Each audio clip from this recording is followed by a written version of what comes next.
Hello दोस्तों, स्वागत है आपका हमारे YouTube चैनल मनी ज्ञान हिंदी YouTube में। आज 2024 का आज तीसरा दिन है और 2024 में अगर आप चाहते हैं कोई एक बेहतरीन प्लान जिसमें आप इन्वेस्ट करके बहुत अच्छी खासी रकम प्राप्त कर सके तो ये वीडियो सिर्फ आपके लिए है, क्योंकि 2024 में एक बेहतरीन प्लान को लेकर आए हैं जो कि HDFC की तरफ से है और इसका 2024 में अच्छा खासा रिटर्न हो सकता है क्योंकि अभी तक अच्छा रिटर्न दिया है। तो चलिए आपको दिखाते हैं। उससे पहले चैनल पर नए हैं, चैनल को सब्सक्राइब, वीडियो को लाइक कर दीजिए।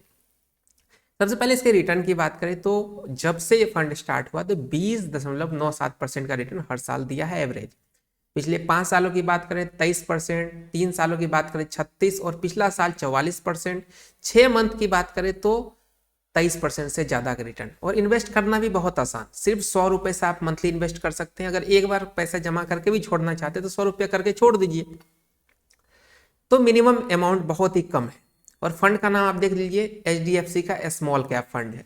आपको पता होना चाहिए स्मॉल कैप फंड जितने भी हैं उसका रिटर्न जो होता है वो सबसे ज़्यादा होता है।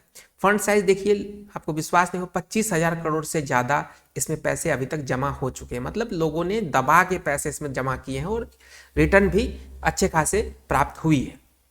अब इसके जो कंपनी है जिसमें पैसे इन्वेस्ट किए जाते हैं वो Sonata software, E Clerx service, first source solution, bank of Baroda, Aster DM health care, ये सारे कंपनियों में इनके द्वारा सबसे ज़्यादा इन्वेस्ट किया जाता है। ये इनकी होल्डिंग्स है।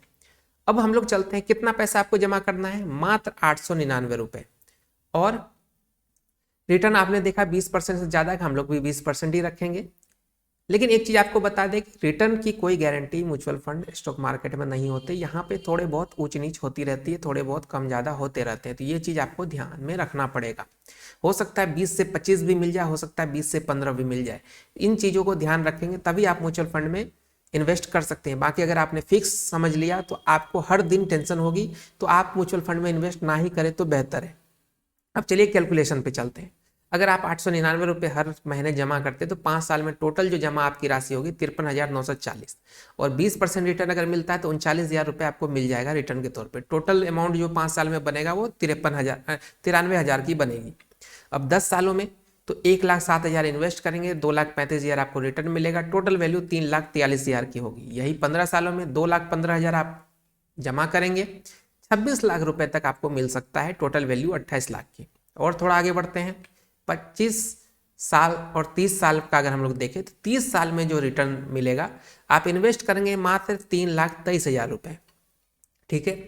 और रिटर्न आपको मिल जाएगा 2 करोड़ रुपए। टोटल वैल्यू 2 करोड़ 10 लाख तक की हो सकती है। किस बेसिस पे? अगर 20% का रिटर्न हुआ तो। मैंने जैसे पहले ही कहा कि रिटर्न फिक्स नहीं है, ये चीज़ आपको हमेशा ध्यान में रखना पड़ेगा। फिक्स रिटर्न कहीं भी कुछ नहीं है। आपको 20 से 15 भी मिल सकता है, 20 से 25 भी मिल सकता है। लेकिन जब जो अमाउंट अभी तक दिया है, जो रिटर्न अभी तक दिया है, उस पर अगर देखें तो 20% का रिटर्न इसने दिया है, उस पर हम लोग कैलकुलेट कर रहे हैं। अब चलिए कुछ पॉजिटिव पॉइंट की बात करते हैं। एक तो ये पुराना फंड है और लगातार 20% रिटर्न दे रहा है, हाई रिटर्न दे रहा है। साथ साथ इसका एक्सपेंस रेशियो भी बहुत कम है। 1% से कम एक्सपेंस रेशियो को हम लोग बहुत अच्छा मानते हैं, तो इसका एक्सपेंस रेशियो कम है। अब आप पूछेंगे एक्सपेंस रेशियो क्या होता है? देखिए, आप पैसे किसी फंड को देते हैं, वो फंड अलग अलग कंपनियों में इन्वेस्ट करती है, उससे मुनाफा कमाती है और उसी मुनाफा को आपको देती है। लेकिन जो जिस फंड में आप इन्वेस्ट करते हैं उनको भी तो कुछ स्टाफ बैठाने पड़ते हैं जो कि डेली बेसिस पे ट्रैक करे कि कहाँ पे कौन सा कंपनी से हमें फायदा होगा, किस में पैसे लगाने चाहिए। एक पूरी प्रॉपर टीम होती है जो आपके पैसे का रख रखाव करती है। नहीं तो जैसे आप निश्चिंत हो जाते हैं पैसे इन्वेस्ट करके, वो लोग भी निश्चिंत हो जाए तो फिर तो आपका पैसा डूब जाएगा। तो उन्हीं लोगों को सैलरी देने के लिए या उन वो पूरा सिस्टम चलाने के लिए वो क्या करती है, आपसे कुछ अमाउंट लेती है। किस बेसिस पे? परसेंटेज के बेसिस पे। तो यही 0.72% होता है जो आपके अमाउंट से कटेगा। जो जिस भी फंड में आप इन्वेस्ट करेंगे, HDFC में आप कर रहे हैं तो HDFC आपके तरफ से आपके अमाउंट से काटेगा। ये होता है एक्सपेंस रेशियो। अब चलिए नेगेटिव पॉइंट की बात करें तो अगर स्मॉल कैप फंड की बात करें तो पिछले 5 साल और 10 साल का अगर एनुअल रिटर्न देखा जाए तो ये जो HDFC है ये थोड़ा कम दिया है बाकी फंड से। जैसे आप SBI का देखें तो वहाँ पे आपको 25% से ऊपर का रिटर्न मिलता आ रहा है। तो अगर उस बेसिस पे देखें तो थोड़ा सा कम है, लेकिन ये भी फंड अच्छा है, इसमें भी रिटर्न बहुत अच्छे दिए और लगातार देता आ रहा है, तो आप इसमें इन्वेस्ट कर सकते हैं। बाकी इन्वेस्ट करने से पहले अपने फाइनेंशियल एडवाइजर से सलाह लें या खुद से सारी चीज़ों को समझें। मिलते हैं एक नई वीडियो में। कोई क्वेश्चन हो, कोई कमेंट हो, आप हमें लिख सकते हैं। मिलते हैं एक नई वीडियो में, तब तक के लिए स्वस्थ रहें, मस्त रहें और इन्वेस्टमेंट करते रहें।